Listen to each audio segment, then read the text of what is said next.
What's going on? What's going on? Gratitude, gratitude, gratitude. Everybody out there, we back. We grinding. Live stream once again. Um, yeah, I know what the business is, man. We gonna put that work in, doing what we does.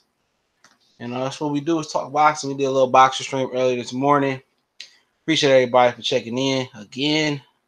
And appreciate it, man. Appreciate it, man. We're gonna talk about some boxing talk. You know, top two subjects. It could venture off to something else. But I think the second topic is definitely going to be Vargas, Kell, Brook proves Hearn is the worst promoter ever. And I think that puts the nail in the coffin for that. Yes, I believe upset boxing needs is J.Rock over Hurd. We're going to tackle that first. But, you know, just factual shit right here, man, that we need going on in boxing.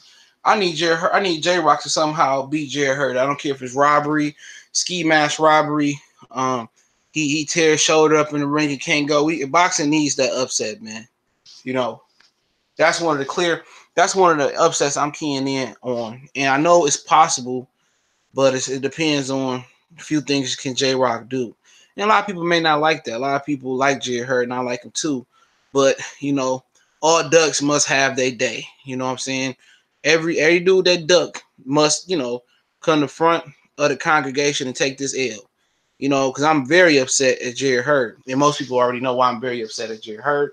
It's because he robbed me of a premier fight last year between him and Jamil Charlo. And even if, quote unquote, his shoulder was healthy, which it wasn't, but I think I just thought it was some bullshit. You know, same people that's talking bad about about Keith Thurman, and you can't talk bad about Keith Thurman being a Hurd fan. Too many similarities, too many parallels. You know what I'm saying? You know, both were sketchy. I mean, it's too many parallels. It's scary. You know, if you lined them up, you would think they were the same fighter. You know what I'm saying? Cool man, Sam, salute. I don't see Porter losing to Yugas. You know, that'd be a good upset, but I don't see Porter Yugas. That'd be another conversation. I don't think Yugas has. I think Mikey Garcia has a better shot of being Earl Spence than Yugas does Sean Porter. Okay, but Clipbud was Clipbud. Sorry, I saw him in the building. But you know, in my opinion, you know, yeah, you know, J Hurd, he could have gave us that Charlo fight, man. He wasn't committed to that fight till 2019, the end of 2019. I don't believe that fight was gonna happen till 2020 again, in my humble opinion. You know, but like I said before, man, if J-Rock ever want to gain a fan from me or have me root for him, May 11th is the date. They fight May 11th. Hurd say that was the only date Fox had for them. Obviously, he wasn't slated to fight on Showtime. I don't know what the Showtime schedule looked like. There's no press release that I've got. Well, I don't get press releases. I don't wish to be a part of the press. You know what I'm saying? I don't wish to interview these dudes. I don't care to do that anymore. But I haven't heard nothing about Showtime doing a release schedule show. And their first fight is February 9th or whatever day Gervonta Tank Davis fight. But in my opinion, yeah, I would love that. Would be the upset. That'd be the upset of all upsets next year for me personally. And if Mikey beat Earl, you know, that's to him too. He deserved that same treatment, man, because he's ducking Terrence Crawford. And I talked about that this morning. And if motherfuckers want to go there, you know, we can go there again tonight. We can go there tonight, you know. But like I said before, man, you know, I don't dislike Hurd. People make this shit seem personal. Look here, man. I don't know these dudes personally. I don't have a relationship with none of these dudes personally. All I can go off of is how they conduct themselves as a fighter. How do they conduct their business? Just like at work, you might be a killer in the street. You might sling dope in the street, but you just might do a 9 to 5 to cover it up. You might go to work and everybody think you an outstanding citizen. Your reputation is perfect. It's pearly white at work. But when you hit the streets, you around here hitting niggas with the damn. Somebody just let the I said the Glock 9, and I had the ad lib in the background. You know what I'm saying? You know, and you got guys out here that go out there and pop you with the Glock 9. You know what I'm saying? You know, but I don't even go about how they hold themselves in their place in their employment. I don't live in DC or DMV. I don't live in Houston, Texas. I don't live in Dallas. I don't live out in New York. I don't live out in Cali. I don't live in Mexico. I don't know how these dudes hold, you know, how they carry themselves out in public, and nor do I care. As long as it ain't on some some Mark Wahlberg racist shit, or as long as it ain't on some Charlie Sheen shit, or it ain't on some racist Shia LaBeouf shit, or some Donald Trump shit, or you on some touching kids type stuff. Obviously, if you don't do nothing that's to that extent, I don't care what you do in your personal life. As long as you ain't out here being a menace to society. If you living your best life, you enjoying your life, so be it. I only can look at you how you carry yourself as a person. I don't get into, oh, this dude on camera giving turkeys away for Thanksgiving. Motherfucking God in Too Deep gave turkeys away and he sold dope in Cincinnati. Just because you out here giving turkeys and you record yourself giving to the poor, that don't make you a great person. You know what I'm saying? It don't. It don't make you a great person. So I only can go on these fighters based off their reputation and how they carry themselves as a business. And a lot of these dudes, I don't like how these dudes carry themselves. Now, if I was somebody like Battle Rifle age, you know what I'm saying? He's a young guy. Obviously he's younger than me. If I was somebody like Battle Rifle age and hold on, excuse me. I was somebody like Battle Rifle age, and I pretty much grew up in this era, and I'm kind of naive to some of the things that go on as far as racial things, or I'm naive about what's going on in boxing. I didn't know no better. People think this is a great era for boxing. I came up in the 90s. I came up through 90s and early 2000s, mid 2000 boxing was good. But when people coming in 2009, Manny Pacquiao, Mayweather talk, that was the most detrimental thing to boxing, catastrophic thing in boxing that we could talk about. Them air dudes that really just popped up, these Aerosmith fanboy dudes and these AJ fanboy dudes, like, no, man, we not cut. It's a disconnect there. Well, that's what I'm hearing. Like you said in a minute, Samuel. Eric Edwards, what's going on? I agree, J.Rock. Eric Edwards, I agree. Everything you said about J.Rock. You too, Tuka Pack. Everything y'all said, and I'll get to the matchup in particular. I'll tell you how J.Rock possibly can win. But like I was saying, I don't know these dudes personally, but we not a lot of these fans and a lot of these dudes you listen to who come in, who sound catchy, who talk a little bit about boxing, then talk about their street life or their imaginary street life or whatever they done or whatever they did in the street, and they just kick game. Like most of these dudes just need to be pro-black channels. Real talk. You know what I'm saying? What they doing is mixing in like real life situations and with a dash of boxing. It's like you going to fucking, how can I put it? It's pretty much like you going to Roof Chris for a steak, but you going for the steak. But like the lobster macaroni, BJ Slug Beach. So lobster macaroni is kind of like secondary. You're not just going there to get lobster macaroni and leave. You want a steak, but the lobster macaroni is what complements the steak. But you're there for the steak, but you'll take the lobster macaroni. And that's what it is. The steak is really, pro-black talk, community talk, what I've done in the past and how we need to uplift. But the lobster macaroni is the side, and boxing is the side.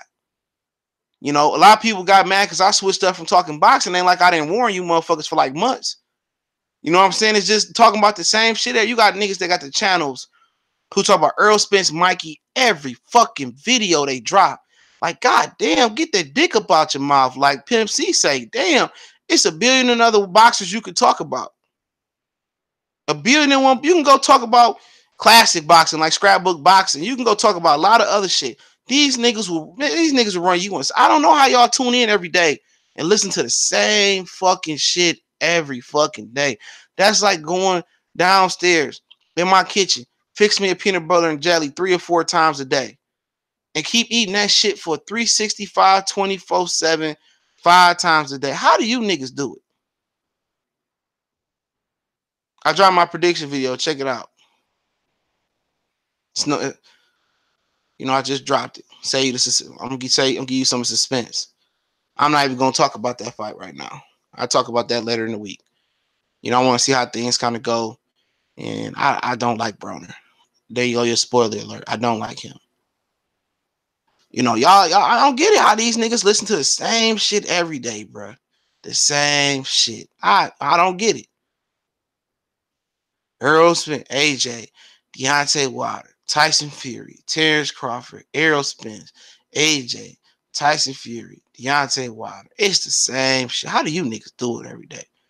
A lot of you niggas can't even fuck the same bitch for a month straight. But you niggas will listen to these fake ass pro black activist boxing channels and talk about the same regurgitated shit every day. I don't get it. If you can do that, you should be able to fuck the same bitch for a year straight, bro. I'm dead ass serious, bro. Breaking news. AJ got his toenails clipped. Deontay Wilder switched from Everlast to Elvis gloves. I'm so tired of this shit, bro. What you think about Porter? I don't give a fuck. Yuga's gonna get beat up. That ain't hard to tell. Unless Sean Porter suffers some type of injury. Sean Porter Yugas, that's a bad style for Yugas, bro. You gotta start watching these dudes fights, man. You know what I'm saying? Because Yugas' last fight was terrible. Like I say, man, Mikey Garcia got a better chance of beating Earl Spence than Yugas do got beat Sean Porter. I stand on that. I won't go far talking about Amir Khan. But shout out to Terrence Crawford over there in the UK, living it up. Living my best life. You know, in the UK. You know, thinking he on his Floyd, Ricky Hatton shit. I ain't mad at him. You know, did you see Tank blow a kiss and heart emoji on Farmer's sister pic? No, I ain't gonna get into none of that, bro. If she cock out it like him, man, bro, Tank, I don't know, bro. But yeah, man, I'll get back talking about J.Rock. Yeah, J.Rock can outbox Hurd. He just can't punch, and he don't have the stamina. You know what I'm saying? He not technically sound enough to outclass J. Hurd, bro. I think he could be disciplined enough, but when you talk about how does J-Rock upset J. Hurd, it's technique, bro. Everything is technique. You know, J. Hurd miss, you got to make him pay. Real talk. And one thing he needs to start out with is body work. I mean, jab to the body, a lot of body work. That's how you slow down your opponent. How do you slow down dudes with great stamina and size advantage? You go to the stomach. Even you need to pull a page out of Chavez Senior book. You know, you hit him on that hip. Salido does it a lot. It stabilized. Kind of debilitated Lomachenko. That's what made Lomachenko sit there and fight with Orlando Salido. Salido was hitting him with that hip shot, and it stabilizes the target. J-Rock needs to go Mexican style as far as Chavez Senior style when you're talking about fighting J. Hurd. Mixed in with some other things. A lot of jab to the body, a lot of body work. You know what I'm saying? Learning how to tie up, jab, push J. Hurd back. A lot of body work. He beats him with a lot of body work. Once he take them air out of J. Hurd tires, and then he could box comfortably. J. Hurd can't touch him if J-Rock stay disciplined, but J-Rock like to exchange. Don't forget, J. Hurd and Tony Harrison and them two in particular was beating J. Hurd every round. I understand it's a tune-up. It's a big tune-up. But J-Rock does have the skills to beat this guy. He just got to have the right game plan, and that's what they got to work on in our camp. Body work. Jab to the body. Hooks to the hip. Liver shots. Shoe shining to the body. He durable to the head. He durable to the head. Have y'all seen anybody go to J. Hurd body 24/7? No. He ain't fought no devastating body puncher. You got to go to his body. Every dude with a great chin, body is the way you debilitate them. Body is the way you snatch their soul. Don't worry about the head. That's what people get caught up with J. Hurd. They watch the tape and say, well, J. Hurd don't move his head. I can score on his head all night. Look here, man. Even if you give some rounds away going to the body, you don't get that credit going to the body like you need to. You're going to have to go to the body, bro. Establish distance, jab to the body, rip to the body, push him back. Because then when he want to kind of make his comeback in the 5th or 6th round, you already set the seed in his body that his leg's not going to be there. He durable to the head, not to the body. Hurd hits too hard. People are scared to go to the body. I don't think he hit that hard, bro. Hurd don't hit that hard. I don't see him as a power puncher. I see him as a guy that is a durable punching bag. Hurd don't hit that hard. He ain't in the same category as Danny Jacobs as a puncher. He not in the same category as Gennady Golovkin as a puncher. I rate him above Canelo Alvarez as a puncher.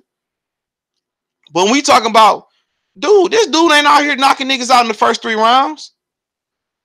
Dude knock dudes out because they get tired because they don't go to the body. Dudes get tired because they head hunt. He's so easy to score on. If you go to the body, you take his core away, you take his legs away, he won't be able to come back in the later rounds. I'm telling you, nobody's went to his body yet. You ain't got to be the biggest body puncher to be a successful body puncher. But then again, a lot of these young dudes don't know the art of ripping to the body. Don't matter. It don't matter how good his inside fighting game is. He's there to be hit. He's there to be hit regardless. He's there to be hit. That body ain't, if he ain't got no head defense, he ain't got no body defense. If you going in there, you planning on outboxing him for 12 rounds with headshots, you're not gonna win at 154. With the power that J.Rock possesses. None. He's a pillow fist puncher. You got to get to that body. I'm telling you. He get to that body and dig to that body. J. Hurd won't make a comeback from. He won't turn it up round 6, 7, 8, 9, 10, 11, 12. I'm telling you. I've seen it before. He said J.Rock Julian is getting knocked out, and Bradman, the Stevie Kim lover, will be exposed too. Yeah, I question him, bro. I question him. I don't like they camp neither. I'm not saying that I want Jerry Hurd to lose, but that's the upset boxing needs. And right along with AJ, with Gay J. You know, Steven Bradman is another one of them questionable dudes, man. I stopped liking him when he started saying that Charlos was on steroids, and then I seen him bigging up Mikey Garcia. I had a problem with that.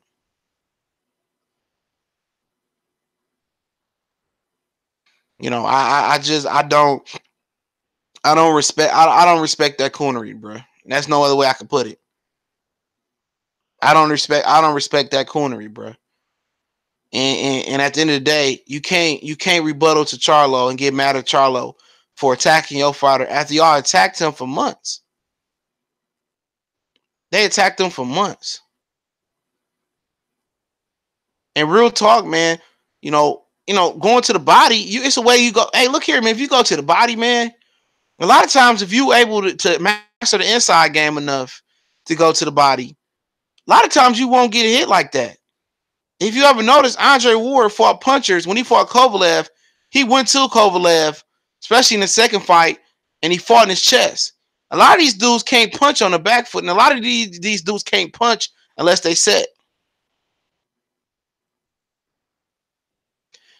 Rico Montana he says, I'm from Maryland, Hurd trainer, a Metro worker, needs a new team. Yeah, I see them working on his head movement. You know, and I know a lot of people get mad, Rico, when a lot of these amateur fighters get to professional level, and it's saying this an amateur coach only can take you that far. You need a professional guy that gets you to the next level. So a lot of these dudes want to stay loyal. You know what I'm saying? They trying to work on his defense. They are. But I think it's just too late at this point. It's nothing that you're gonna be able to change about Jerry Hurd. He is who he is. He can go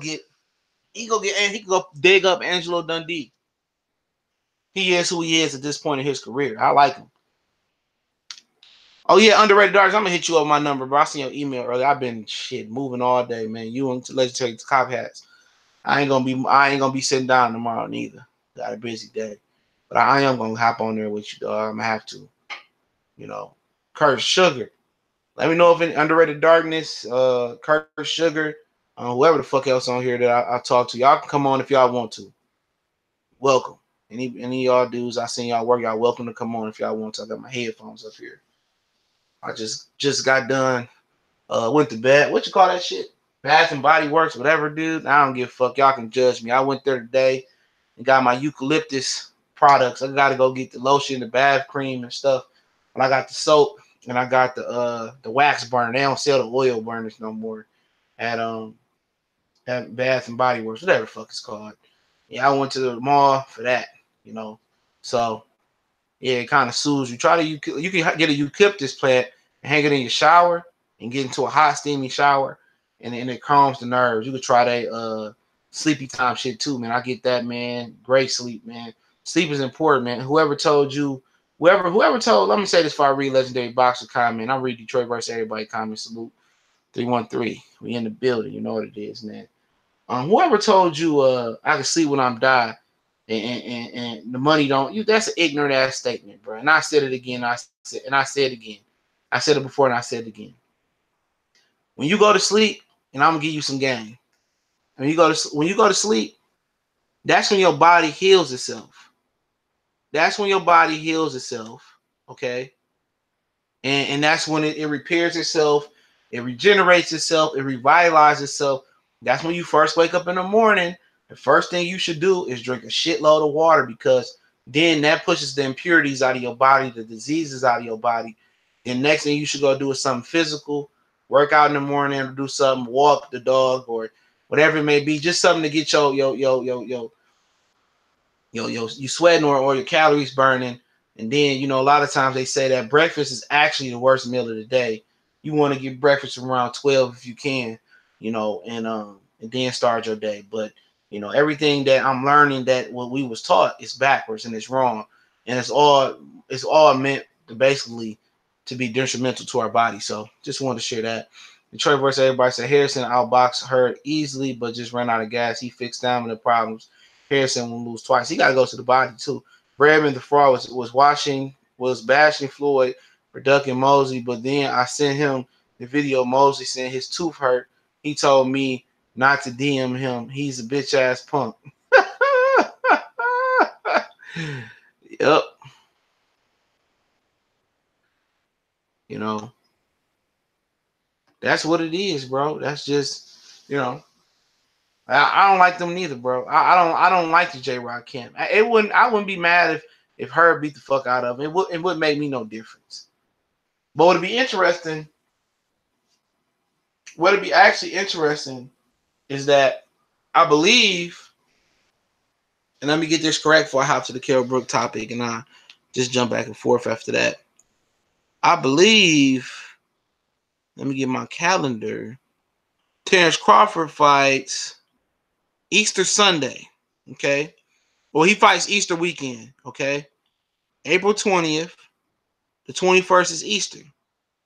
Jared Hurd fights one weekend. He fights one. He fights 2 weeks before, 2 weeks after Terrence Crawford, and I'm not sure if that's going to be at the. I think that's going to be at the Barclays Center May 11th. They haven't announced it yet, but it's interesting to see who put more asses in the seats, Jared Hurd and J.Rock, or Terrence Crawford and Amir Khan. Okay, I believe Madison Square Garden has a capacity just under 22,000. Yeah, 20,789. And I believe the Barclays Center has a capacity less than that.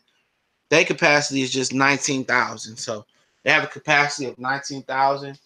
And I believe those are basketball games. I mean, basketball or something like that. So you're looking more at 20,000, 19,000 for MSG. And for Barclay, you're looking more of a 16,000 capacity. So it'll be interesting to see who move more tickets. You know.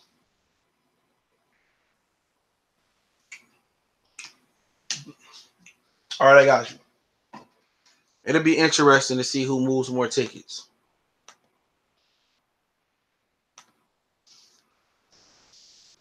This is my personal humble opinion. KQKC Boxing, what's going on? Let me see.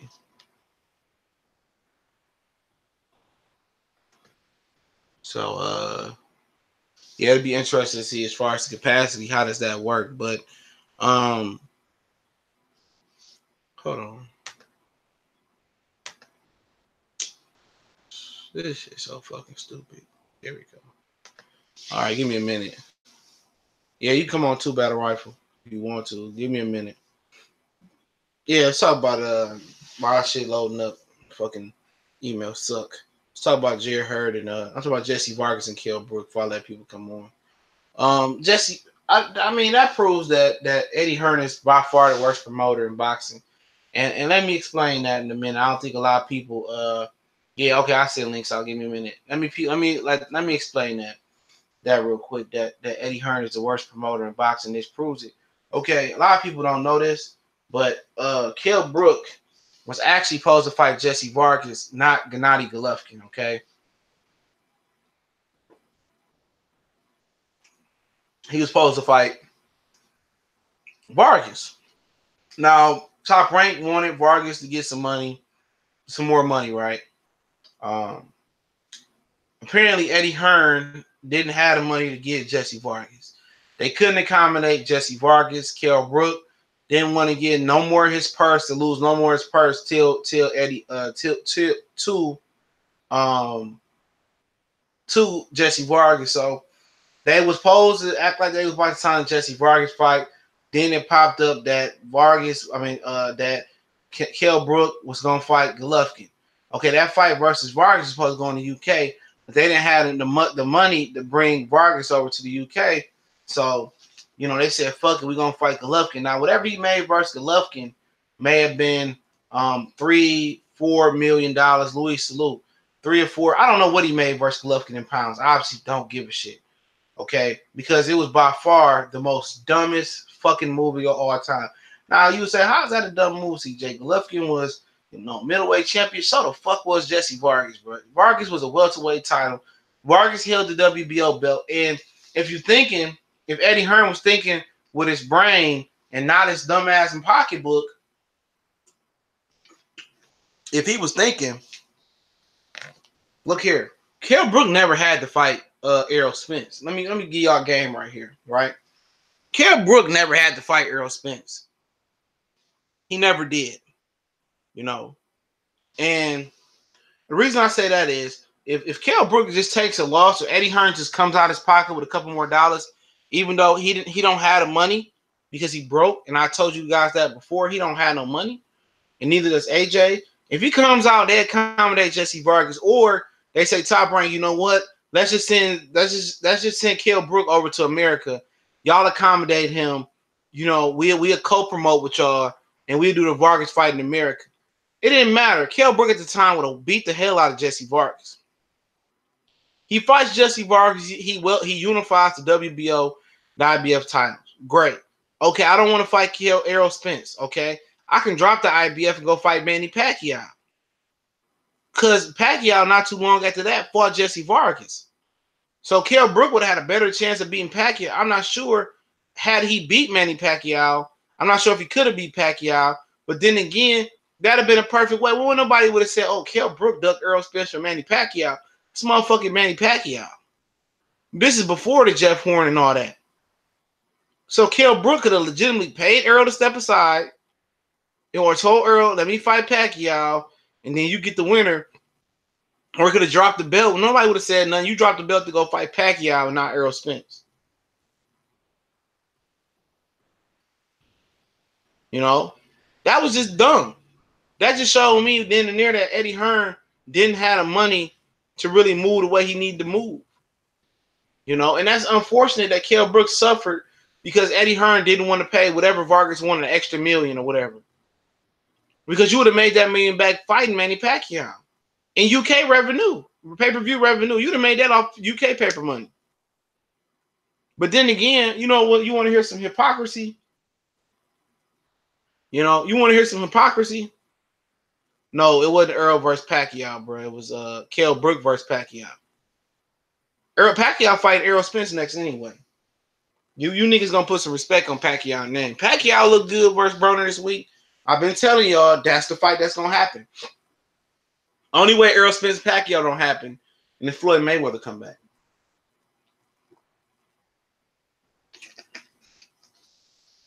I don't know why people don't believe that fight gonna be next, bro. Never know. Pacquiao might beat Errol Spence. You never know. He might get knocked out. But that's his way of paying his debt back to Al Heyman. People don't even know the Pacquiao situation like that.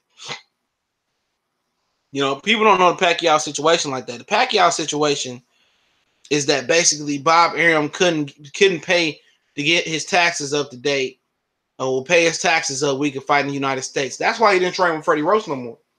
He couldn't step on the U.S. soil without getting arrested or without getting bothered by the IRS. So he had to pay whatever the $25 million tax debt up. Al Heyman paid that. Al Heyman paid that. Al Heyman paid that. He paid that shit. He paid that shit. Errol Spence is getting that fucking fight. I'm telling y'all niggas that, man. Unless Floyd Mayweather can't come in and hate, he getting that fucking fight. That's just what it is. That's how Pacquiao's playing Al Heyman back. And niggas say, well, Al Heyman is only worth $15 million. Bullshit. Fred tell you that. Bullshit. He made that tax shit go away. Al Heyman don't even spend his money. Nah, if you struggle versus Broner, that's all. Broner ain't fighting Errol Spence. We know what happened to Earl. Let me send these invites out. We know what happened to when Earl and him fought. You know? We know exactly what the fuck happened. Give me a minute. Well, I can't upgrade my shit for shit, bro. My motherfucking my email, Gmail still got me in a classic mode, bro. So it's loading. So give me a minute. That's just the situation. Yeah, Hearn wants Brook. Hearn wants Canelo. Hearn wants a fight. He beat Anthony Mundy, and that shit looks staged. Give me a minute, y'all.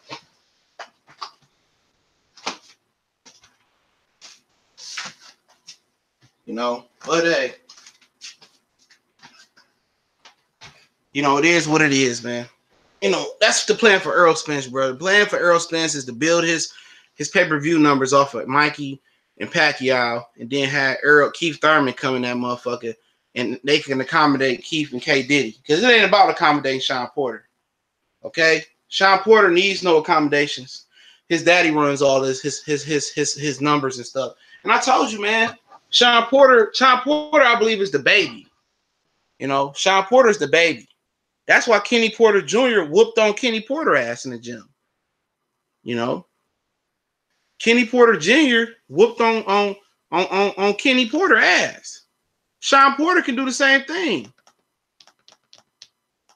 But he just chooses not to. Sean Porter can do the exact same thing. But he just, you know, he listened to his daddy. He a daddy boy. You know, and I wish I could tell y'all more about his situation, but, you know, that shit personal. I don't want to get personal. You know what I'm saying? You know, blessings to him and his pops, and hopefully they settle what they got going on. Spencer's going beast mode on Garcia. He should. But he got to come out there and, who else will Kenny Porter Jr. be, legendary boxer, bro? Who else will Kenny Porter Jr. be? That's his son. He had another son that fought. Kenny Porter Jr. He got two. You know, and Kenny Porter, from what I heard, you go ask Troy King, from what I heard, Kenny Porter Jr. wasn't having that shit. He whooped Kenny Porter ass in the gym. So, all that tough talk he talking, one of his sons already put hands on him. You know, already done put them paws on him. He talk all that tough shit. Oh, lock the door. And all that other shit, man. You getting your ass whooped by your kids, bro. You know you ain't shit when your kids put your hands on you or they feel bad enough. It don't mean you a beta male or nothing like that. You know, it don't mean you a beta male like that, but it just mean your kids should, if you raise your kids right, your kids should never put your hands on you. Never. And I just showed you the sleazeball he is. He living the boxer lifestyle through Sean Porter, bro. He living a boxer lifestyle through Sean Porter. You know.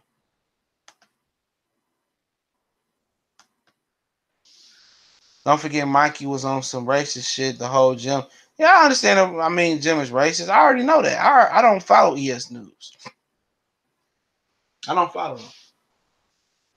You know, for dudes that claim they boy in the NFL, man, a lot of niggas stole this going to get Jerry Jones their money.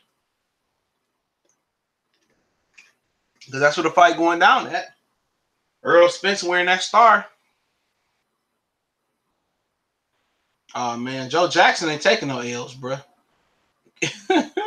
Joe Jackson was whooping ass. He was showing Jermaine how to throw with the Jermaine. He was showing him how to throw them paws, man. This nigga talking tough, but he ain't even no tough nigga. Your son whooping your ass.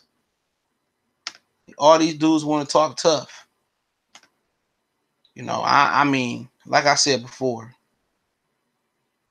man, come on, get the fuck up out of here. These niggas need who makes parody accounts? Who makes parody accounts?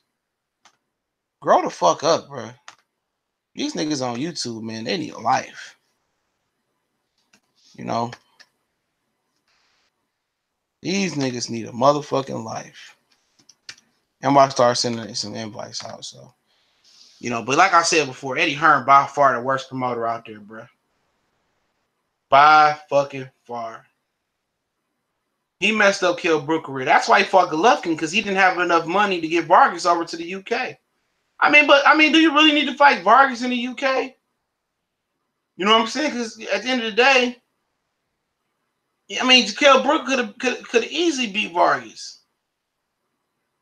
I'm just saying, he could have easily whooped on Vargas' ass.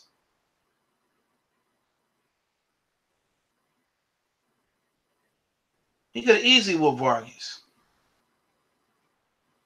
You know, we talking easy.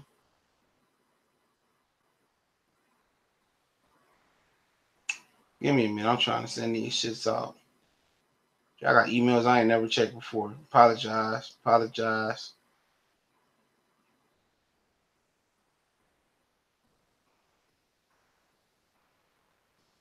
Oh yeah, Battle Rifle. Let me give you an email. Let me email you. You should be already my friend on here. Yeah, there you go. All right. Yeah. That fake Earl Spence page a while back was funny as hell though. Yeah, I let Earl stay. Somebody still blocked him. Hearn messing up Fury Wilder too. No, he not, bro. Fury not fucking with Eddie Hearn, bro. If it ain't going through Frank Warren, he ain't fucking with him. That's just what it is. What's up, Battle Rifle? Battle Rifle, you there? Yeah, I'm here. What's going on? How's it going? What's going?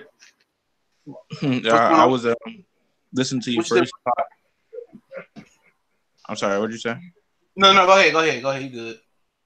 I was listening to your podcast this morning when I was at work. The first podcast. Yeah, it was funny. I was listening while I was working. Oh yeah, early this morning. Yeah, man. I'm trying to tell y'all, man. A lot of these dudes fanboys, bro. Let's just get it together, man. It's okay to admit that you wrong, bro. I admitted that I was wrong about Earl.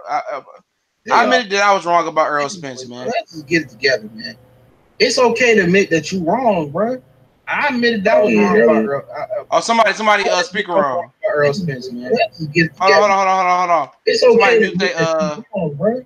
I admitted that was wrong. Somebody speaker wrong. Earl Spence, man. Let's just get it together. Hold on. It's okay. A lot going on here. My bad. Hey, KQKC boxing, turn your speaker off, bro. All right, turn your speaker off, and then I'll mute you, bro. But damn, you got a lot of background. What's up, the real man? Darrell beat the fuck out of me in 2K, bro. I can't play 2K for shit, bro. I think that was him that beat the hell out of me in 2K, bro. Man, Darrell beat the fuck out. Yeah, KQKC boxing, you still got your. You gotta turn your speaker off, bro. Man, you gotta turn your speaker off. It's off. Yeah, all right. I hear somebody's speaker going off. I think it's yours, dog, because I keep hearing it when you unmute yourself. Like mute the video. Like mute the YouTube video and then come back. Yeah, mute the YouTube video. And then when you mute that, you can unmute yourself. You'll be good. I'm in Keith Thurman neck of the woods, man. Do what you gotta do, bro. You know what we need you to do. we need you to go ahead and steal that WBA and give rapper to Crawford or Earl Spence. Bro. You know what we need you to do. Yeah, KC Boxing, just mute your YouTube video, bro. Just pause your YouTube video. Because you still got some feedback. But go ahead, Battle Rifle. Go ahead. What you think about J.Rock and Hurd? You want to go first, KQC? Let me see.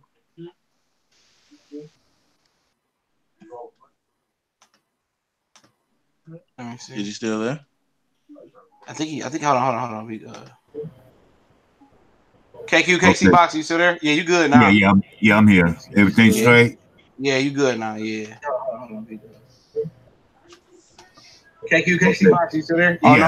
No, you still got some feedback, bro. Good now, yeah. Okay. Like just like the video, just mute it. Just close out your YouTube. Just close out your YouTube, bro. I don't know what's going on that end. Let me see. Yeah, I'm about to get your email, bro. So give me a minute. But yeah, go ahead, Battle Rifle. I like the fight, and it's I really wanted to see. I preferred to see Tony Harrison next, just so he can just take the belt, because we all want to see Jermell Charlo versus Jarrett Hurd. I actually picked Tony Harrison to beat Jermell, but even with that fight, I just felt that Tony Harrison just wouldn't beat Jarrett Hurd. He can improve his skills, but I don't think his chin can hold it up good enough. So when it comes to J.Rock, personally, it was only one instance where he's only been knocked out once. He only has one loss. So it could be a factor of maybe J-Rock doesn't have the chin that we thought he had, or it could just be a thought that Jamal just is much harder puncher that he was able to knock him out. So it was really hard to judge this fight. But at the same time, I don't see J-Rock just completely outboxing Jarrett Hurd, because Jarrett Hurd just going to pressure him to death. Jarrett Hurd is not the best pressure fighter I've seen, but he just does enough at 154 that a lot of people just can't deal with it. And I think personally, J-Rock is I don't think he's going to win. That's my opinion. Yeah, I don't think he's going to win either. I don't think he's going to win. That's just my opinion. If he do beat Jarrett Hurd, I'll be happy. Motherfucker been ducking. Yeah, but Jarrett Hurd is strong, big guy. I don't think he's gonna win. But J-Rock, he's a good technical fighter. Put it that way, because he was beating Jamal. Jamal? At first, he was beating him. He was until he got caught. And the next thing you know, he just don't have a chin. And chin is nothing you can develop. I mean, that's just something you're born with. Look at Amir Khan. He's a good boxer, but he just don't have a good chin. It ain't his fault. He just ain't blessed with one. So you got to tighten up your defense. That's all. But I don't think he can hang with Hurd. Hurd is the type of guy, he will come on strong at the end. He's real big, but he's clumsy. He don't have a good, footwork ethic. You don't have that ring generalship. But he does have power. If he hits you and you got your guard up, you still gonna feel it, because he's real strong and big. But he been dodging and ducking. I don't know, is it money or what? I don't know what it is. Yeah, I agree. Yeah, I agree. Laquan Gates, what's going on? Just he was giving. Go ahead. A lot of comments that just disagree. I feel like personally, he wasn't winning, but he could have easily won if he just didn't get knocked down, because he got knocked down I think 3 times. I think it was 3 times. Yeah, it was. Well, okay. The knockout is with the last one. Oh, yeah, okay. Right. Yeah, I don't know, man. I thought he was competitive. I thought he was being competitive. He was, but I think he got knocked down with a jab, and I think round 2 or 3, and then it was the second knockdown where he rolled the right hand and threw his uppercut, and then it was the third one where I think he threw a combination and hit him with an uppercut again, and then he fell down for the third time and they stopped it. Yeah. It's been a minute since I watched that fight. Ronald Franklin, appreciate it. Salute, Goodfellas Sports TV and Super Chat. Quan Gay, shout out CJ and the family. Salute. Yeah, man, I mean, that was a good fight. I didn't really, I don't know how that fight was going. I don't really assess Jamal at junior middleweight like that, man. He had some good fights, but you know, he said he was weight drained. He was trying to walk away from that fight till J.Rock got the opening his trap. So we still ain't seen the best of Jamal Charlo, in my opinion. I mean, Right. I don't know. I mean, we're gonna get an opportunity to see the best of him at middleweight. I think he might move up to super middleweight, but I can't tell you that it's not looking good for him at middleweight right now. But did you see when he fought Cobalt? I have seen him fight better, and I really believe the loss of his brother that was bothering him. Sometimes, yeah, I agree. He showed a good ass chin though. That's one thing. Because Poor Bob had dropped Brian Vera like 7 times, and he dropped Uzatagi twice hard. Right. He could punch with both hands for a southpaw. There ain't too many two-handed southpaws, man. Even Manny Pacquiao ain't a two-handed southpaw. He had a better right hand when he fought Morales the second time, but the first time he only had one hand, and that's why Eric Morales had dominated him or outboxed him. I won't say dominated him. 2 G's up, salute. That's why he had kind of beat him up. Terrence Crawford might be the only complete two-handed other southpaw. He switched though. You know what I'm saying? Two-handed. There ain't too many real balanced two-handed southpaws. You know what I'm saying? You want Errol Spence? I don't think he on that level yet. No, he's not. He's just a straight southpaw. Yeah, I don't think he on that level. Keith Thurman. What about Marcus Brown? I mean, I gotta break some tape down to him, man. But I don't know how to gauge him, man. He's just too erratic, man. I see him at the Barclays Center. He's just too erratic, man. One performance he'll give you a gym, and next performance he'll distant. I mean, I was almost Badu Jack old as shit. I'm sorry. I said he could beat Badu Jack. Badu Jack old as shit. Badu Jack right for the pickings, bro. But yeah, I mean, I see that being a fucking draw. To be honest, I might do a prediction video and call that motherfucker a draw because Badu Jack can walk and draw. Yeah, he is. He goes to the body well, but he don't go to the body hard. He not no finisher. Right. He tried to finish, but it seemed like he'd run out of gas. He remind me of Emmitt Smith. Emmitt Smith did everything pretty well, but nothing fucking exceptional, tangible wise. He wasn't the fastest, he wasn't the toughest in between the tackles. He didn't have a breakaway speed. He wasn't the best catcher, but he did everything really fucking well. But Emmitt Smith had the tangible of will. He was tough. He had great will. He had great heart. Badu Jack, I can't say that about him. Right. He don't have the intangibles to take him over the top because he's lacking tangibles. He lacking power. He lacking aggressiveness. That's one thing about them fighters from the UK. A lot of them be tough, but they don't have no edge to them. Right. Like Josh Warren, he's real tough, no doubt about it. But he just don't. Right. Go ahead. No, go ahead. Go ahead. No, go ahead. I want to see what you was gonna say. Oh, okay. I was saying like Josh Warrington. He's a tough cookie. I don't care if he's bleeding or whatever. He's still gonna get in there and fight. But he leave himself open. It's like he jump wild. He get wild and just want to just tear you apart. But he leave himself open to get counted all the time.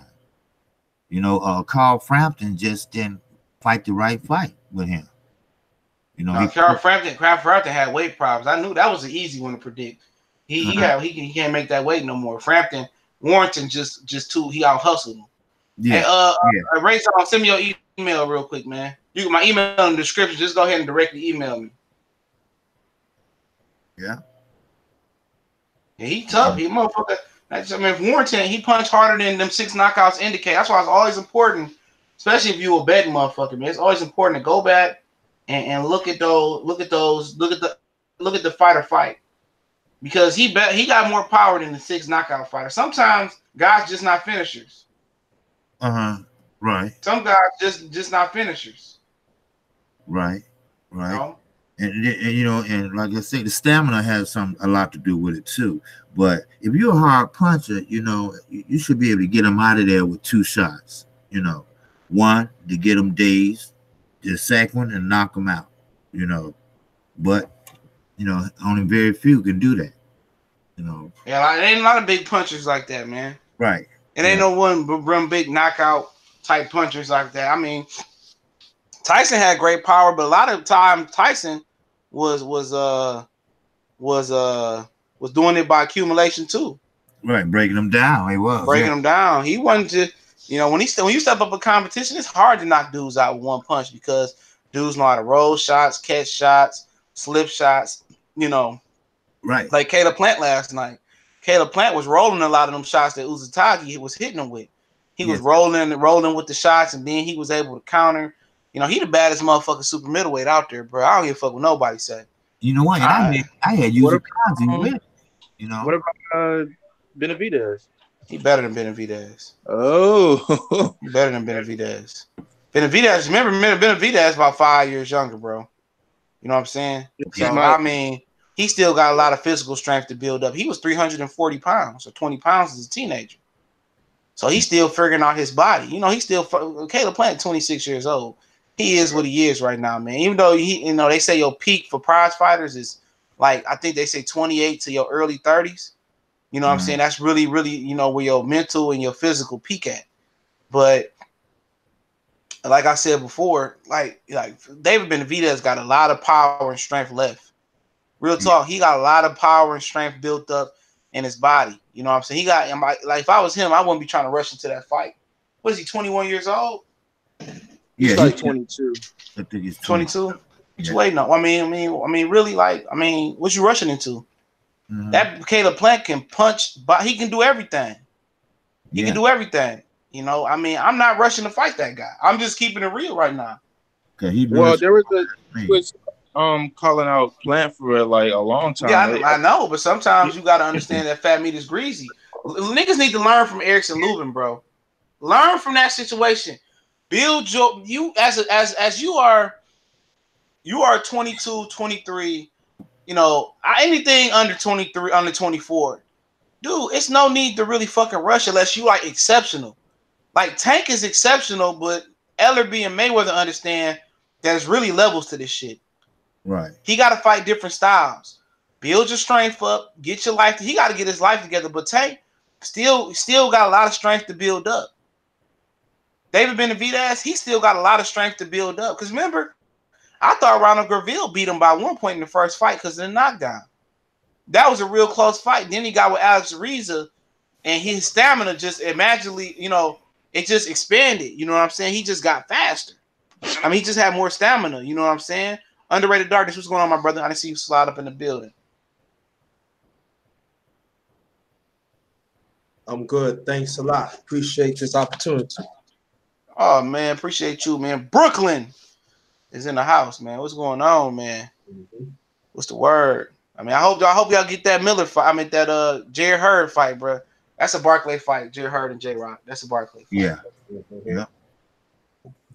Yeah. Barclay Center better than Madison Square Garden. I've been to both. Oh, yeah.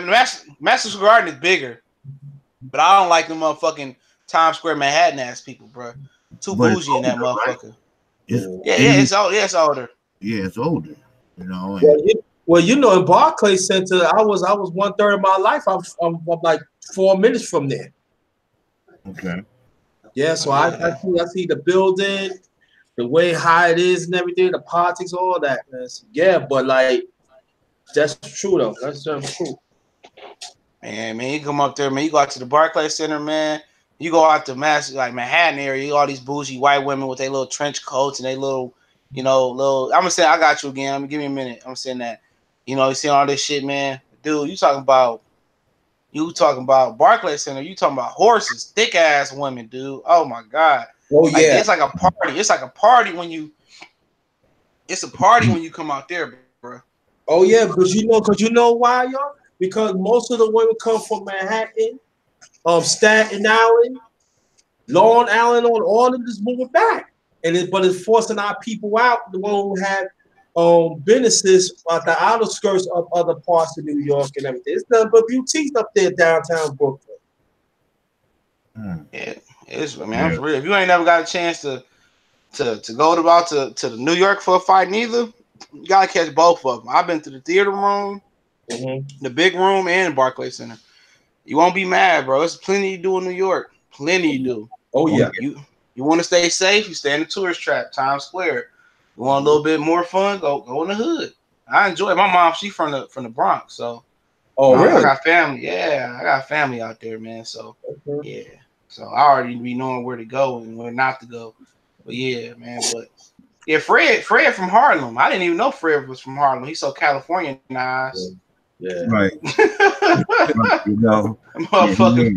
You know. That motherfucker Californianized. Motherfucker. So I'm from Harlem. Shit. That motherfucker moved to California, got the proper accent and everything. Accent and the women. Hell yeah, that motherfucker, man. He said, I see Jaren Ennis this summer stepping up. Yeah, I'll give him another year. You know what I'm saying? Probably this year. He'll fight a former world champion or two. Probably a former title contender as well. I see that. But as far as Caleb Plant, I like him over everybody. I mean, I brought this up earlier this morning. I don't think Canelo Alvarez want to fight that guy, bro. He'll fight Charlo before he fight Caleb Plant, bro. I'm dead. Yeah, that dude is a problem. I think he'll probably go for Caleb. You think he'll go ahead? Because with Charlo, it's just more than a coincidence now. So if it comes to Caleb Plant, like another guy on the scene that he could fight, that potentially give him just a little bit of round so he can just pay back the money for the zone, that $386 million deal. I think he would probably pick somebody like a Caleb Plant. Charlo is a better name, but it's more than coincidence now. He probably knows who Charlo is. He just doesn't want to fight him, or he just knows WBC will give him so much leverage. I just think that Caleb Plant a bad style for him because he can accommodate him on catch weight. He can go wherever he want to go. Catch weight. He's not a big super middleweight. He really a middleweight. He was just ranked at middleweight last year and super middleweight. I just think it's a bad style for him. It's a guy that can punch, slick, mover. He can do some things that Floyd did, not on Floyd level. Right. You know what I'm saying? Obviously. But I just think he a guy that can make whatever way he wants to. And Benavidez is another guy that Alex Reese say he can get him down to 164. I mean, I'm going to tell you this. David Benavidez beat Triple G ass in multiple sparring sessions.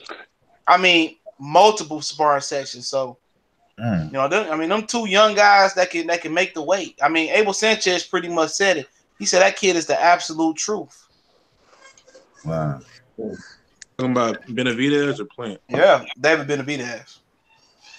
Yeah, Plant surprised me last night. I'm serious. I didn't know. You ain't lying. I thought he was I ain't gonna lie. I thought he was a nigga in there last night. Right. Nah, he got swag to him. I ain't gonna lie to you. Caleb Plant has swag, good defense. He definitely was aggressive in that fight.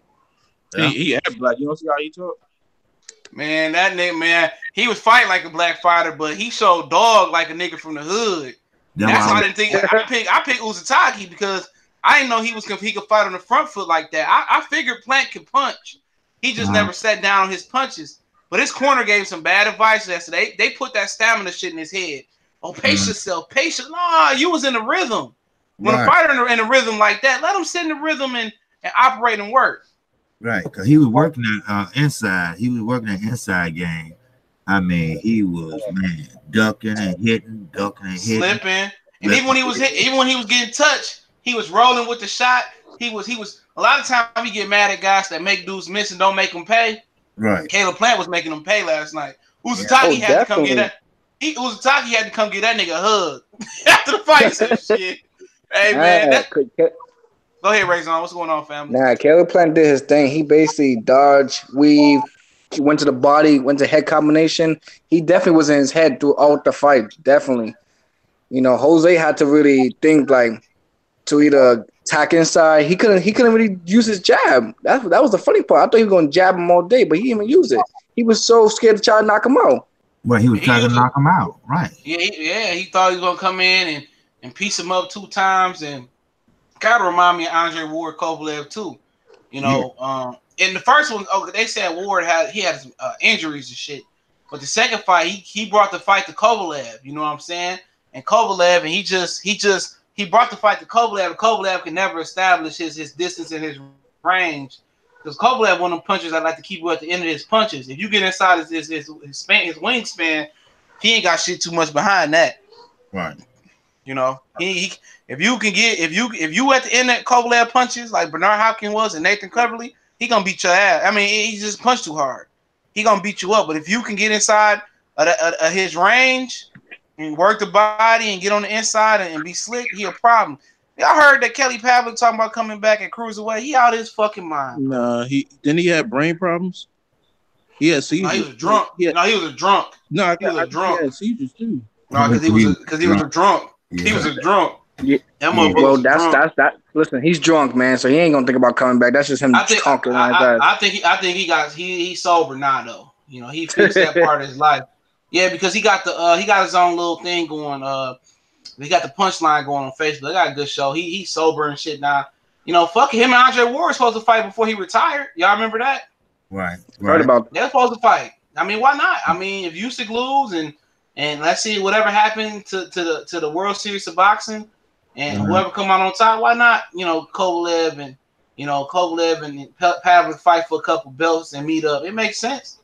You know, Pavlik still got it. Pavlik was a good fighter. You know what I'm saying? I like Pavlik. You know, he beat Jermaine Taylor up and, you know, pretty much got ran out the ring by Martinez, but he was a drunk at the time. You know what I'm saying? But good fighter. I don't want to see him come back, but if they coming back for some cash or some cash. That's it. That's one reason I can see him coming back for some money. Right. Well, that was, normal fighters, that's what they do. You know, come back for that money, you know, that bag, you know, but, you know, you caused, not to get off the subject, but he was swinging like for the heels, and you could see the punches missing, you know. He missed a wild uppercut a couple times. He threw that motherfucker like he was Ryu and Ken. Yeah. Wow. You know, and that, you know, the judges see that shit, you know, and man, I mean, he was just winging, just y'all want to hear a joke? Y'all want to hear a joke? I don't know if y'all know my man from LA Time, Lance Pugmire, had it a draw. I said, man, shut the fuck up. A draw? He had it a draw. Yeah, go look at his Twitter. 113. He had it a fucking draw. I would laugh. Not even close. I gave Jose at least 4 rounds. I gave him 3. I can see. Yeah. I agree with that. He got him in the 4th, the 10th, the 9th, and 11. That's about it. That's what I got. The 12, it was like he gave up after that. Yeah, I gave him 3. I have to go back and watch that. I had missed it. I was at work. The first round, he probably about 3. The most I seen him win other than Lance Pugmire was 4. You had people having to win in the 7th, the 4th, the 10th, and maybe the 11th. You know what I'm saying? But other than that, some people gave him the 1st because they felt that Plant gave up a lot of ground. But towards the end of the round, Plant didn't give up no ground. He was taking it to him.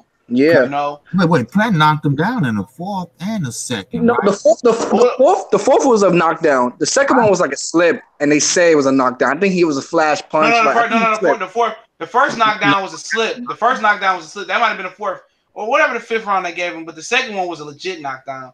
Yeah, he hit him with the right hook.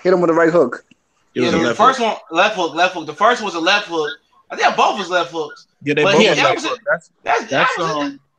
That's his bread and butter. If you looked at when he fought that African guy, he does this combination where he throws a jab to the head, right to the body, and a left hook to the head, and he catches people with it. He knocked down. I looked at the highlight. I didn't watch the whole fight, but he knocked out Usyk the exact same way. He threw a combination to the body and then finished up to the head. Carl Sugar said he had it 9-3. Yeah, that's how I had it. That sounds about right. I mean, Usyk, he's a good fighter. I mean, he had stamina. I was like, damn, this dude is not tired for 1 minute. He was like going for like good 6 rounds getting his ass whooped. I was like, is this dude tired? Like, that's what we're saying. You know, when you swing like that and miss, that takes a lot out of you. You know, because you just swinging wild and you're missing. You know, it reminds me of when Deontay Wilder was trying to take off Fury here. You know, he tired himself out, man. Plus, the banking and wrestling, right? You know, and I see Eddie Hearn trying to come back and salve. Man, AJ reputation is ain't nothing gonna say AJ reputation, but going in there and knocking out Deontay Wilder or Tyson, his reputation is done. You know, he's always gonna remember as what he is, and that's the dude that turned down $50 million. That's gonna be his legacy. Yeah. I mean, it's not even no point of people even arguing it no more. Nobody even listen to Eddie Hearn no more. He could be telling the truth. He could be telling the truth at this point. While offering him this, I mean, it's really at the point where like we don't even give a fuck about the fight no more. It really like if a motherfucker really went on his way, turned down 50 million and lie, like I don't care. I never really cared. No offense to my UK people, I never just seen a UK fighter be the best fighter in the world. I've never seen it. Right. I've never seen somebody say, "Oh, this dude from the UK is the best fighter." I've never seen it. All the pound for pound fighters that I've seen that, or just the best heavyweights in the world I've seen, they've been from America, or they made their name in America. You know what I'm saying? What I remember was Roy Jones. Roy Jones was when they talk about Canelo being the face of boxing. That motherfucker had nothing on Roy Jones. Roy Jones was transcendent. He transcended the sport of boxing. That's what you talking about, the face of boxing. Roy Jones didn't probably sell the most pay-per-views, but he was on the Wayans Brothers show. He was rapping. He was at all the awards. Roy Jones was an iconic boxer. You talking about Gretzky, Jordan, Ken Griffey? Like he was in that type of conversation for boxing. Roy Jones he was in Matrix. Yeah. Right. Y'all must have forgot. Roy Jones was bad, man. Like then Floyd, you know, when he was talking that shit to Oscar, even though Floyd was badder before he fought Oscar, you know, Floyd was beating niggas out, but nobody cared about him because Top Rank wasn't promoting him. Right. And then when him and Oscar got away, he started, and then he basically talked his way into being, you know, a big star, and you know, knocking out Hatton, retiring, tax money problems, watching Wama. I mean, you know, and you know, he built himself up, and you know, a lot of them dudes is jealous of Floyd. I don't really care for the guy like that, you know what I'm saying? Right. But a lot of these dudes jealous that he can, you know, come out of retirement and he's such in good shape, he can go put himself and go make $12 million fighting nobody. Right. You know. Yeah. You know how to make the money, sell himself. You know, his daddy was a hustler. Right. You know, he's not that type of to put on weight like that anyway. He walk around at 148, 149. That's why him and Bernard Hopkins is you know, is being able, you know, Bernard stayed around a lot too long in my opinion. But you know, he was always in shape, man. You know, even though he turned pro at super middleweight, you know, he was always in shape. You know, he didn't have no habits like Oscar. You know what I'm saying? A lot of the greatest fighters was crackheads, man. I don't want to say their name because I don't want to disrespect nobody. Right. But a lot of fighters were known dope fiends and dope heads and fighting. If they had Vada and USADA then, a lot of these dudes would be thrown out for dope. Right. A lot of them. Right. But that was the I think drug. Bernard Hopkins started at middleweight. No, he started at super middleweight, bro. His pro debut was at super middleweight. He lost. Then he moved down to middleweight. A lot of people don't know that. Yeah, you're right. Yeah, a lot of people don't know that. You know what I'm saying? Yeah, he did lose his first fight. I remember. Yeah, man. A lot of them dudes was on dope, man, in the 70s and the 80s, bro. And this one old dude was telling me that, you know, I don't want to turn. I'm not gonna say the baseball player name, but he's a very prominent baseball player. And he said back in the day he was on steroids. They called some shit called red juice. So you know when people talk about fighters being on roids, this shit go deeper than this era. It go into the 60s, bro. Like steroids been around. This shit goes into the 60s, bro. Like it's deep. Yeah. Yeah. It's deep. Athletes been taking steroids for a long time. They just called it something else. Yeah, they just called it something else. That's all. It's hard to go, especially you hard to go out there and take punches to the head. You can't. They should allow boxers to smoke marijuana, though. I do agree with that. Now I agree with that. They should allow football players, anybody that take trauma to the head, they should be allowed to smoke weed, bro. It just don't make no sense, man. Weed ain't gonna harm you. You know what I'm saying? Exactly. I agree 100%. Yeah, man. Any of us that ever spatted up, played any physical type sport, football, anything you'd have done, rugby, that shit is tough. It's mental and physical. It's mental and physical. People don't understand that. Yeah, that shit is tough. Yes, especially like if you go, like I know I have a guy to play ball with. He went for a dunk and he came down. He snapped his leg in half. It was so gruesome that it was something. So for years and years, he put his leg back together, but he was never the same. But you know, they gave him this certain steroid, and he just got blew up and blew up and blew up until, like in the 90s, he just passed away. Wow. And the only thing that he's like, I noticed that when he smoked the weed, he said, "Yo, I'm good." But You know, Same thing with people that got and I do Q&A in a second. Same thing for people that got seizures and shit. I had one guy, man. He was on the high low. He had a seizure, and that motherfucker just got lucky when nobody there. Just if you on the high low, it's automatic. So if you ain't gonna be on the brake, it ain't gonna stop. That motherfucker just started a seizure while I was moving. We had to hop on it and stop him. He had to get a letter to come back. And Wow. he could have easily had, GM write him a letter. He could have got, disability for life. You know what I'm saying? Could have hustled, on the side, but he chose not to. But when he smoked, he went over to this girl house and the house was full of smoke. He didn't have no seizures.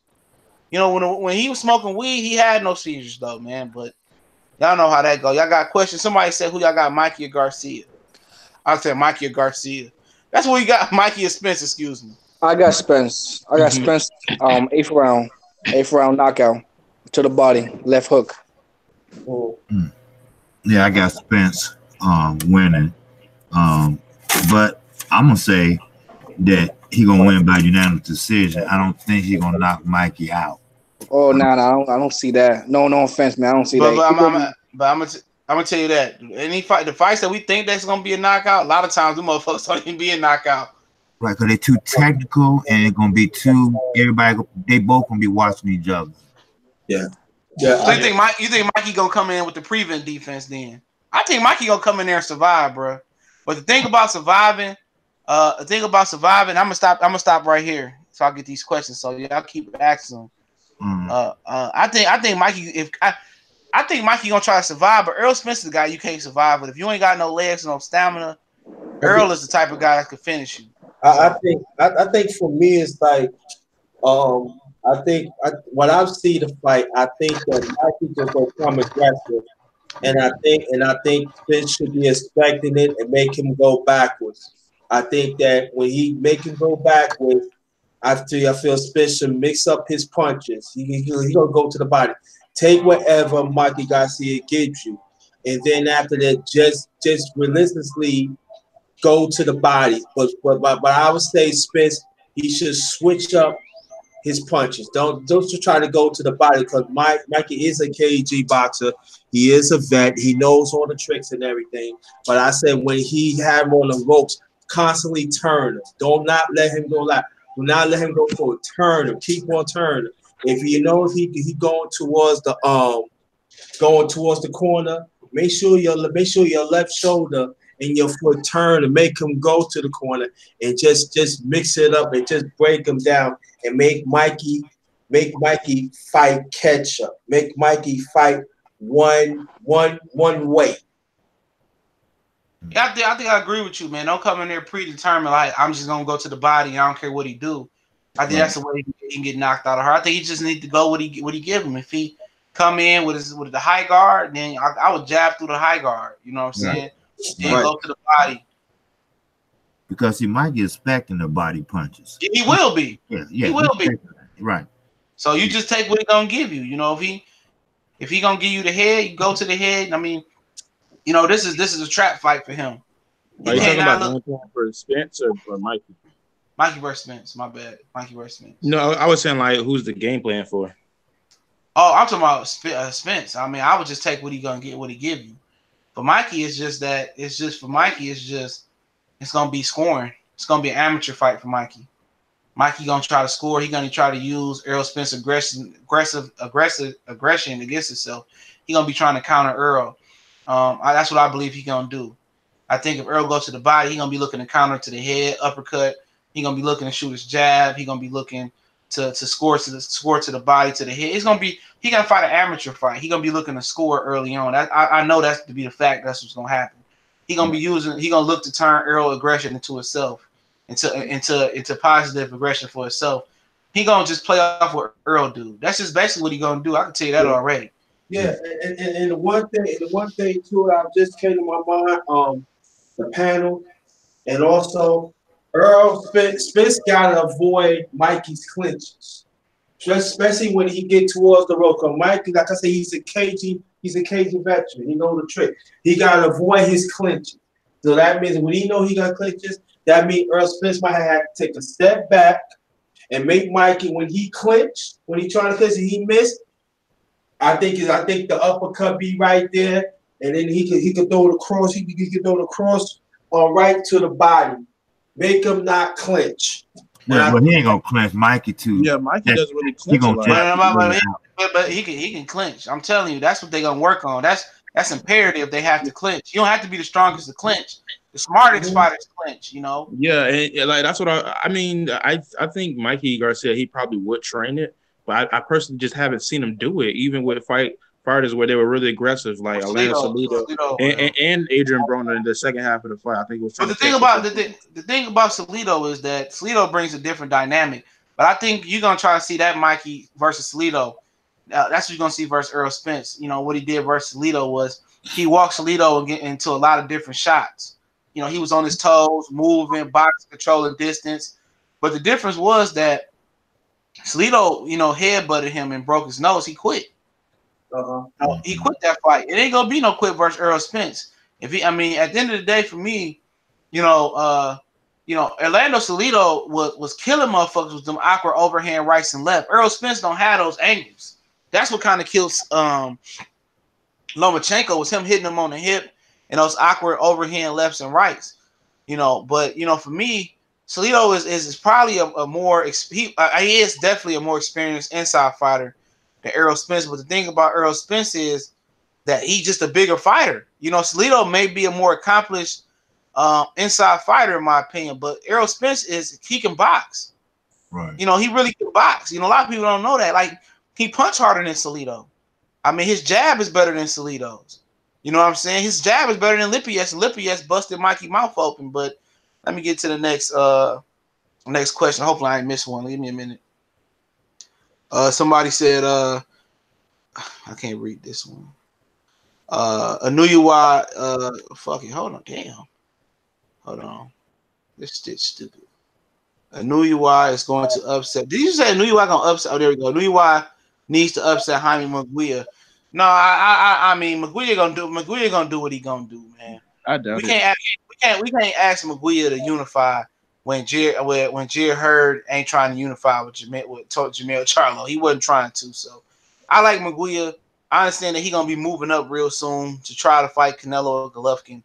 Don't be surprised if you don't see Golovkin versus Jaime Munguia if he go over to the zone. But I haven't watched enough of Anuyuwa as junior middleweight to even give a synopsis on that. Battle Rifle, you seen Anuyuwa fight? But I have a question. Do you think Canelo will fight Hurd? That's a good question. I think he would. I think he would too. I think if he fight James Kirkland, he ain't shit but a better James Kirkland. Mm-hmm. I think James Kirkland might have hit harder than Jared Hurd. James Kirkland just didn't have no technique. Right. Him and Angulo was one of my favorite fights to go back and watch, man. That was a fucking war. Mm-hmm. That was in Mexico too. Oh yeah, wow. That motherfucker Kirkland came out to gangster party. I said, yeah, this bitch is just gonna. That's what, man. Even back then, boxing wasn't that bad to watch, bro. Mm-hmm. Like, you really had some good fights going on. That was on HBO. That wasn't a bad fight. No, it wasn't. That wasn't. Canelo might literally retire with no middleweight title defenses. It is what it is, man. I mean, it's a lot worse being done. I mean, they can look at Leo Santa Cruz resume and say he moved up and won this many titles, but we know he wasn't that fucking good, bro. I mean, we know he was fighting construction workers and brick masons, and he ran from Riggin Dial from several divisions. I don't respect him, man. I don't. Yeah, I really don't. I don't care how many interviews Fred and how nice he fuck him. I don't give a shit about your daddy. I don't give a fuck, man. You need to fight the best. There's no way that Riggin Dial and Gary Russell should be pit to fight against each other, man.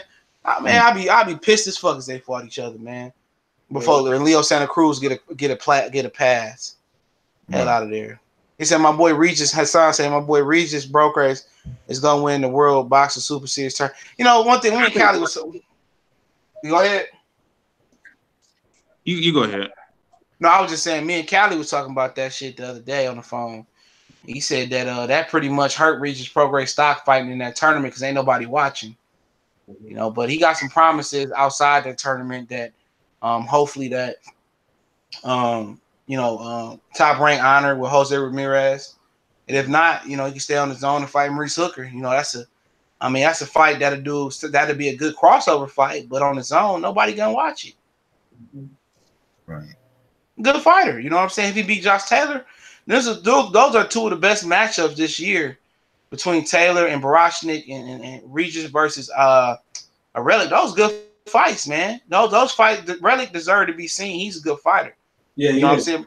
Yeah, he's a good fighter, man. Good technical motherfucker, man. Barashnik is a good fighter that fucking white people in America, black people love him too.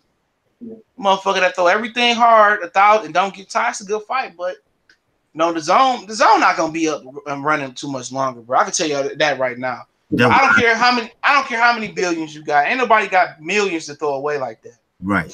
Right. They ain't gonna just throw away money like that. Billionaires, no. They're not doing good. And Hearn, they're gonna get rid of them. You know. And plus the zone, they did a lousy job how they matchmake the fighters, and like how you can get all this money to one fighter, but he fighting janitors and stuff like that. Because it's a performance-based contract, so you have to. Right. Yeah, you're right. It's right, but it's whacked. You know what I'm saying? I'm saying like so that means like they want us to pay a certain fee to the zone, but I'm not paying that. I'm not paying it. No. Right. Hello. Yeah, I'm not paying that shit neither, man. Off the strength of Golden Boy racist shit and Eddie Hearn, being a pilgrim. I'm not, and it ain't been a fight I wanted to see yet. Every fight I watched on that motherfucker, I regretted it. Other than the other than the Usyk and the Bellew fight. That's the only fight I didn't regret watching on Sky. Mm-hmm. You know what I'm saying? Yeah. You know, Tevin Farmer went from making 60,000 to making 7 figures because you needed somebody. I'm happy for the brother, but but he gonna be in the same boat in a couple of years. You know. One thing I wanted to point out too that I don't think a lot of people caught yesterday with Caleb Plant. Before I get back to these questions, one thing I would like to point out is the fact that Caleb Plant was off a whole year and stepped up and fought with a broken hand and stepped up and fought a championship level fight. Wow. He was off an entire year, no tune-up fight. You gotta respect that, bro. That make that fight look even that much better, bro. Yeah. You know, he told his trainers, I don't want no tune-up. I'm gonna go straight into the fight. He called me out. I'm gonna fight him. I'm not scared of no man. I was like, I always back a fighter who's gonna fight a championship contender like Jose. I respect it because he came in and fought like a. Go ahead. Yeah, you gotta respect a guy like that. Keith Thurman. This motherfucker scared of one man, Errol Spence, bro. One man, he let one man take him from fighting 2 or 3 times a year to fighting one time every 2 years. He's a coward, man. Same thing for Sean Porter. He's a coward. And go more to your point, though, too. And I remember hearing he said, when you win the belt, I'm going to fight you. All right? Spence got the IBF belt, and he's still chilling. And then this to me will piss me off. Then why he still have the super belt and he ain't fought nobody? And this goes to show how these Sanchez is so corrupted. Now, you know what? If you don't fight Spence, I'm gonna take your license away and I'm taking your belt away. I'm giving you 48 hours. Matter of fact, I'm giving you 24 hours. What's this going to be? But these sanctions are so doggone. They protect him, and then so it's on him and Porter now in the welterweight division. They got to call the shots. It's a joke. Yeah, I can tell you something about, and I ain't gonna say this again, but I can tell you something about Kenny and Sean and them. Well, what I heard was that Kenny Porter actually paid the WBC money to order those 2 mandatories for Sean Porter. He made sure that Errol Spence fight didn't happen, bro. Oh yeah. I can say that. I can say that part. He made sure that those fights didn't happen on purpose. He ordered them to order 2, really 3 mandatories. It was Keith, and then it was Berto. All of a sudden, Yugas got thrown there. Yugas wasn't no fucking mandatory because Berto wasn't ready to fight, and Keith wasn't ready to fight. So really, it should have been Errol Spence, but they don't want to fight Errol. The crazy part, Yukis is ranked like number 6 in the IBF, and not IBF, and I'm not mistaken. WC. Yeah. Yeah, WBC, man. I mean, and well, I mean, people trying to get on the Yugas train, man. I mean, no offense to him, he's just not aggressive enough. This is Yeah, the worst possible style.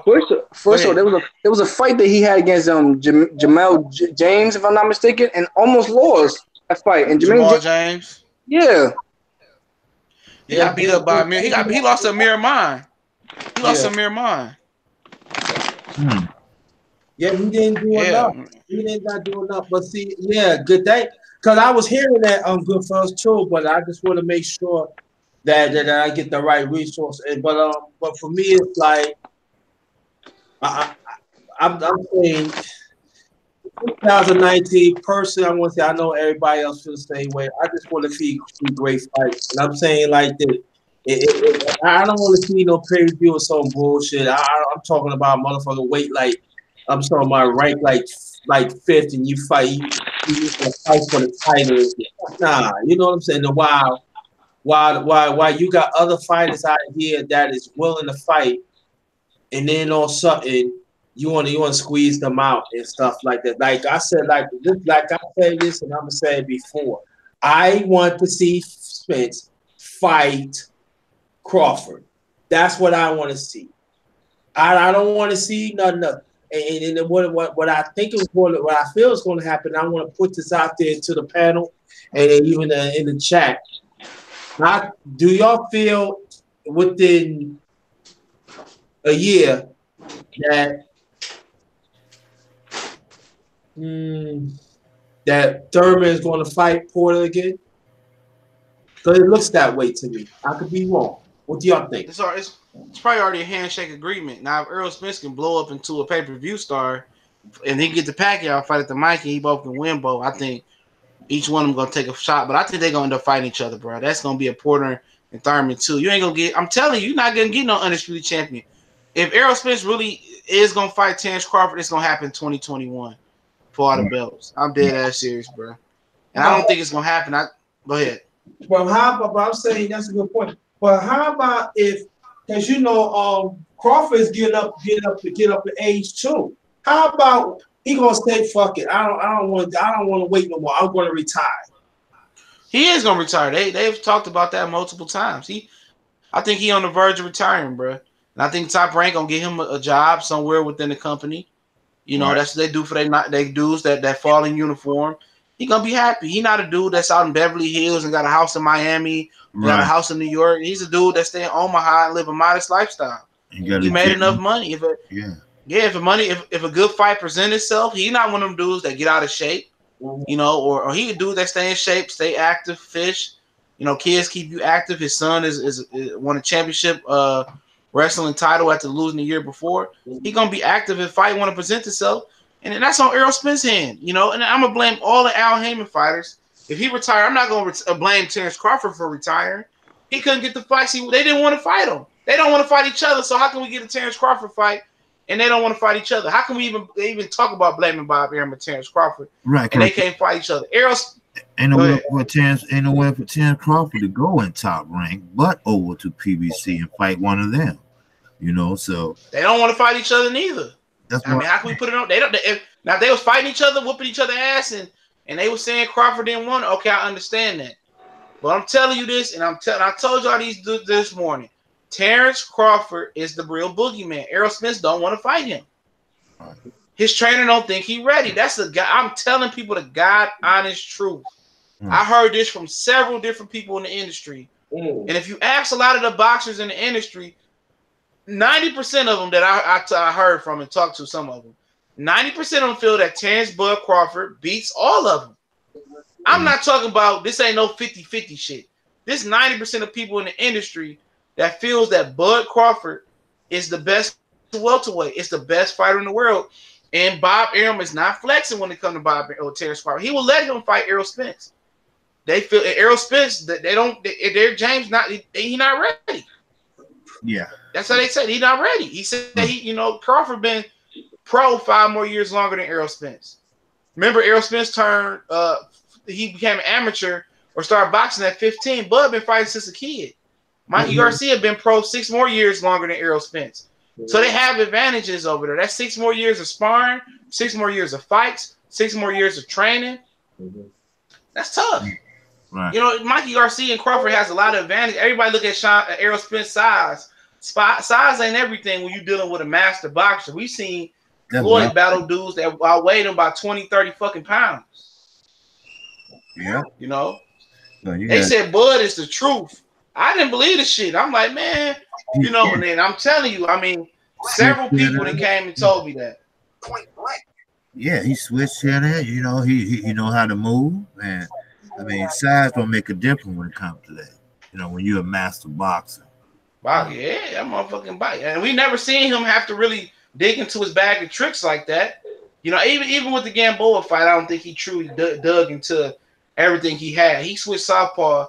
He was able to outpoint him. So, and Terence Crawford's a dog. I ain't gonna lie, Terence Crawford's a dog.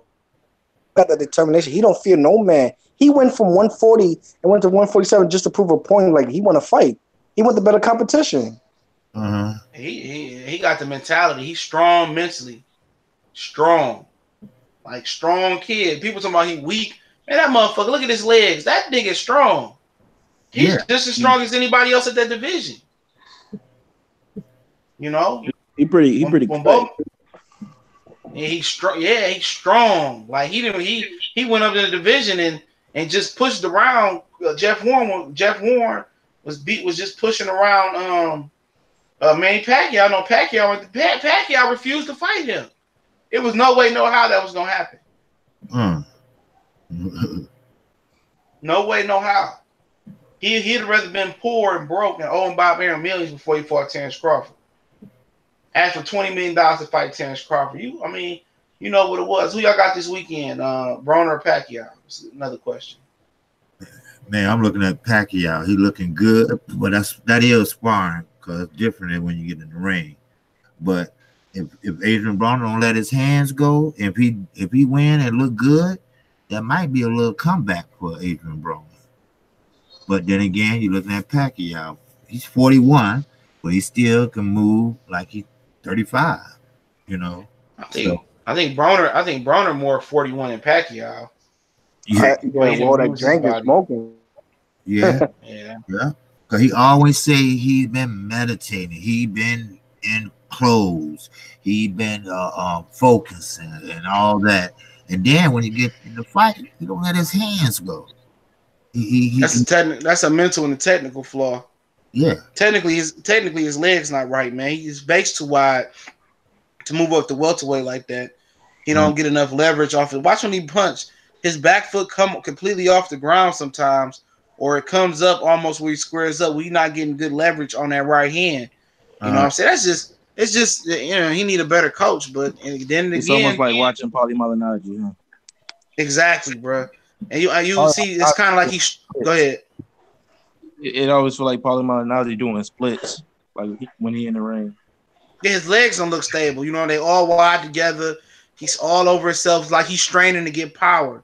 You know, real power punches, it come with ease. It's like riding a bike. You know what I'm saying?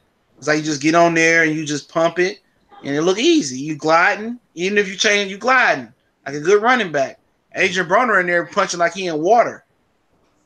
You know what I'm saying? That's how Paulie punch. That's a good analogy or good comparison.